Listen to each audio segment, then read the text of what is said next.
Hello everyone, today I will be going over my predictions for Chapter 3 of Deltarune and mainly my theories about what I think the secret boss for Chapter 3 is, but also some other stuff too. But before I get into my theory, spoilers for Deltarune and Undertale, and also, a lot of the info I used for my theory also comes from the Spamton Sweepstakes charity event from about a year ago, so watch that if you haven't already. Okay, good. Okay, so to cover my bases, at the end of Chapter 2 it's highly implied that the new Dark World is going to be TV themed due to the ending cutscene.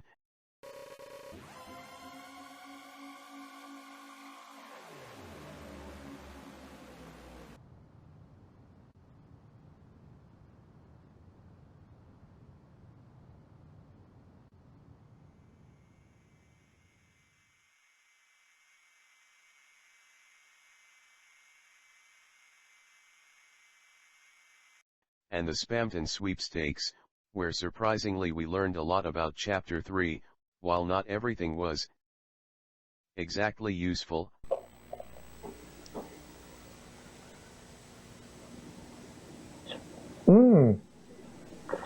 Yeah.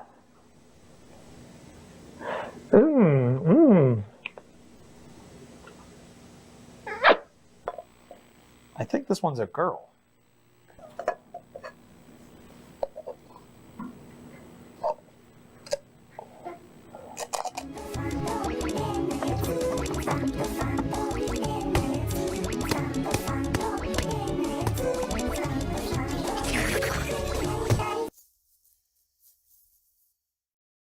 A decent amount was, mainly we got characters who I think is the main boss for Chapter 3, or, I should say bosses of Chapter 3. I don't know if it's obvious or not, but I think these two are gonna be the main bosses of Chapter 3 of Deltarune, because of a few reasons. One, they're weather themed and the weather/weather channel is a big part of TV as a whole, and I think all the enemies that you encounter during this will not only be TV themed but different eras of TV, like the black and white mobsters are clearly based on the black and white TV era with lots of crime movies.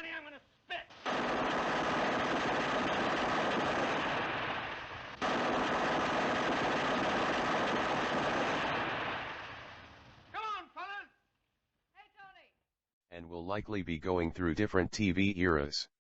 As we progress through the chapter, and the fact that these two are based on the weather and that weather channel is a staple of TV, it's likely that they are at least important even if they're not the main bosses. Now before we get into the secret boss of Chapter 3, I need to talk about our number one friend, highest rated salesman, 1997, Spamton G. Spamton.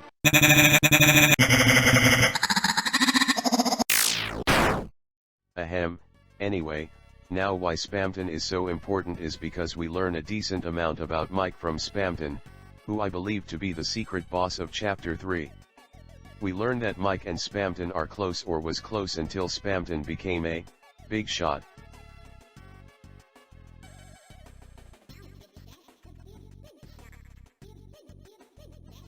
Now that's very important because since Spamton is related to spam and scams, it's very likely that they are somewhat similar, and this gets me into my two theories on what Mike is.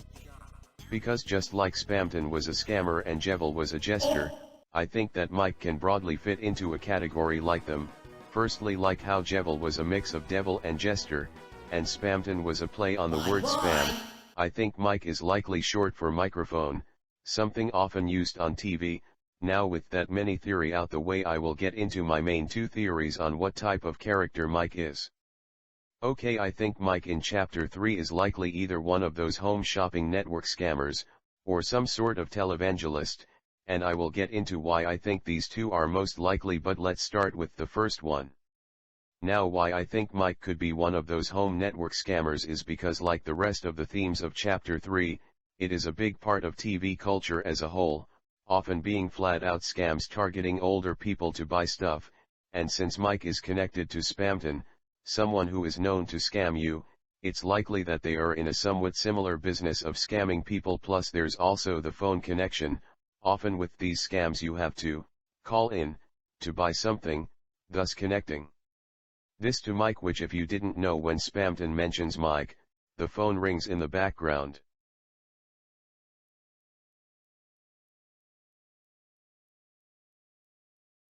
The connection to phones and scams definitely connects to the home shopping network, though not much.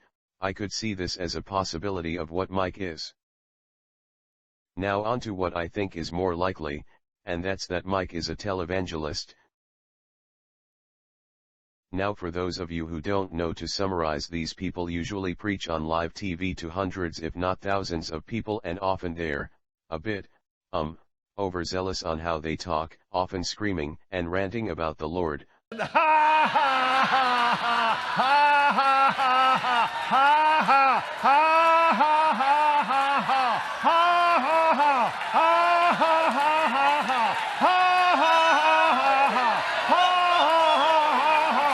Or on how something is the devil, and a lot of them use faith healing, where they think if you believe in Jesus or God hard enough, all your problems can be solved.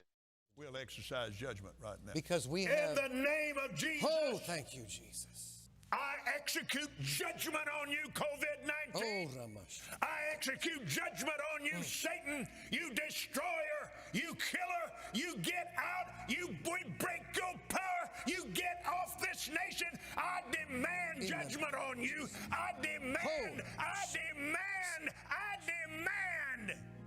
So yeah, pretty crazy stuff. Also, side note, if you ever played The Binding of Isaac Repentance, Dogma is based on their faith healers and stuff like that.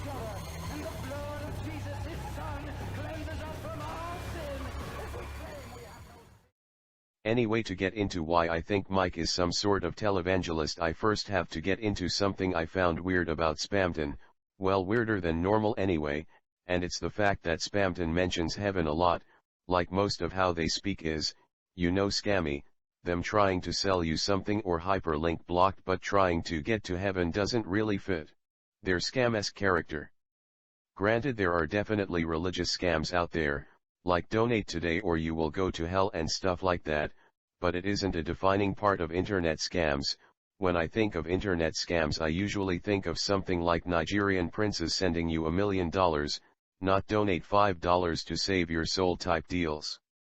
Now, while not impossible that Spamton would be saying such things, I think it makes a lot more sense if someone like Mike filled Spamton's mind with all the talk of religion and trying to get into heaven, for some sort of profit, or if it's something Mike truly believes in, and it makes sense for Mike to be a religious zealot or a televangelist story-wise too. The whole story is that if dark worlds continue to open, it will bring about the angels' heaven, which, if Mike is a religious fanatic, it makes sense that Mike would want to be the bad guy, and bring about a sort of rapture / the angels' heaven. This and the fact that you can often also call into televangelist TV shows, thus it also completes the phone connection and the TV connection of the chapter. So in total we have a possible motive for Mike being the bad guy trying to bring forth some sort of rapture, the angels' heaven. We also have the religious connection that doesn't quite fit Spamton, but does make sense if his friend Mike is actually the religious one that filled his mind with getting into heaven, and the televangelist part fits the whole TV theme for the chapter since they're on TV. So yeah, that more or less ends my theory on chapter 3, but I would like to mention 2 or 3 more things before you go. Number 1. While not important to my Mike theory, I would like to mention that it seems that religion is something very important to the Dreamer household. While I can't make anything of it on its own, I thought I'd share it, because we know that the Dreamers, especially Asriel, went to church often, that and the fact that Asriel listens to religious ska is something I thought was interesting, and since Asriel seems pretty religious, it's likely that Toriel is pretty religious too, and it's not entirely impossible that religious programs is something that Toriel and even their whole family would watch on the TV together. Again, not much of a theory on its own, but it's something I noticed, and think there's probably something to this, but I'm not entirely sure exactly what, if that makes sense.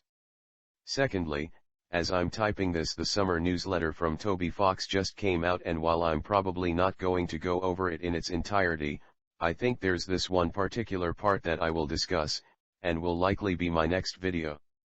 This video took a lot longer than I thought it would.